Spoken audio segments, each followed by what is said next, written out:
kreditimiz bor. Misol uchun 6 oy imtiyoz davri bilan 3 yilga beriladi. Uni 50% naqd. Fuqaro kassalar kelib o'z naqdini sotib ketadi.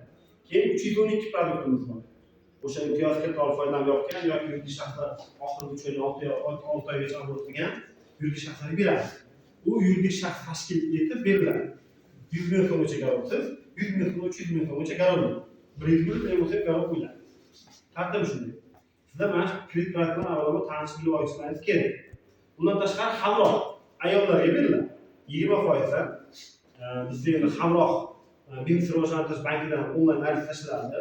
Bu yerda sertifikat o'qiladi bir hafta. O'qigandan keyin hamroh 20% beriladi. Ayollarga. Misol uchun ayollar kelsa, tadbirkorlik qilmoqchiman desa, bir yakti yoki yuridik shaxs ochadi. Misol uchun MTJmi, oilaviy korxona ochib, ayollarga 20% beramiz. Yili qancha imtiyoz davri bor? Sizlarga aytadi. 6 yilga